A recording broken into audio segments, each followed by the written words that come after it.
Horse shoe kidney या horse shoe shape of kidney, यह एक कंजेनाइटल डिजॉर्डर है जिसमें दोनों किडनी, राइट और लेफ्ट का जो किडनी होता है वह आपस में फ्यूज कर जाता है। अब फ्यूज करके जो किडनी का जो शेप हो जाता है दोनों, वो एक साथ हॉर्स शू का जो शेप होता है उसके जैसा हो जाता है। इसीलिए उसको हम लोग हॉर्स शू शेप किडनी या हॉर्स शू किडनी बोलते हैं। ये जो फ्यूजन जो होता है ना किडनी का, वह लोअर पोल में फ्यूजन हो सकता है, बीच में फ्यूजन हो सकता है, या पूरा ऊपर से नीचे तक कंप्लीट किडनी फ्यूजन हो सकता है। तो इसी के आधार पर जो है ना मरीज आपको मिलता है। अगर पूरा किडनी फ्यूज कर जाता है सपोज दैट, तो वह पेशेंट का कॉम्प्लिकेशन अर्ली एज में मिल जाता है, चाइल्डहुड में मिल जाता है उसका।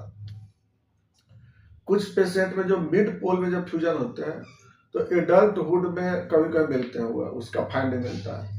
और जिसका लोअर पोल से फ्यूज करता है तो कोई कॉम्प्लिकेशन नहीं होता, वो जिंदगी भर हुआ उसी तरह से वो रह जाता है, कोई दिक्कत नहीं होती है।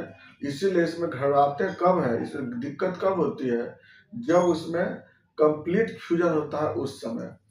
ये फ्यूजन क्यों हो जाता है इसका कोई पता नहीं चलता है, ये डेवलपमेंट डिफेक्ट है, उस केस में ये फ्यूज कर जाता है। कभी कोई थ्योरी बोलता है कि अम्नियोटिक फ्लूइड के कम होने के कारण ऐसा होता है, अब्डोमिनल प्रेशर का कारण हो सकता है, बच्चा का प्रेशर अगर अब्डोमिनल प्रेशर बढ़ जाता है वो सब केस में होता है। इसलिए इडियोपैथिक है, इसको समझ में आता नहीं है। इसमें जब फ्यूज कर जाता है तो सबसे बड़ा ध्यान देना हम लोग को होता है। शुरू में तो पता चलता नहीं है, अब पता तब चलेगा जब दोनों किडनी जो पूरा कंप्लीटली फ्यूजन होता है तब। इसमें क्या होता है कि पेशेंट को सिम्टम क्या आ सकता है पेशेंट में, कि हो सकता है कि यूरिन का कलर चेंज कर जाए, हैजीनेस मिल सकता है, या फिर वाइटिस मिल सकता है पेशेंट में, या फिर हो सकता है कि बॉडी में स्वेलिंग पेशेंट को मिल रहा हो। तो उस केस में हम लोग क्या करते हैं, किडनी फंक्शन टेस्ट कराते हैं, और अल्ट्रासोनोग्राफी जब कराते हैं तो उसमें हमको अल्ट्रासोनोग्राफी में ये फाइंडिंग हो जाती है हॉर्स शू किडनी का।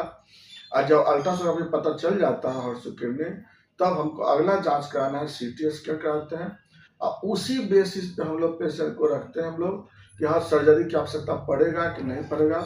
ऐसे मैक्सिमम लोगों में सर्जरी की आवश्यकता नहीं पड़ती है, उसको हम लोग इसी तरह से पेशेंट को मॉनिटरिंग करते रहते हैं, केएफटी करते रहते हैं, और उसको हम लोग जिंदगी भर उसी मॉनिटरिंग के अनुसार देखते रहते हैं। इसमें किसी तरह कोई मेडिसिन भी नहीं है, ओनली मैनेजमेंट है इसमें, कि अगर कंडीशन देखते रहना है कि किडनी फंक्शन टेस्ट कितने काम कर रहे हैं, किडनी फंक्शन उसके अनुसार इसमें प्रॉपर मैनेजमेंट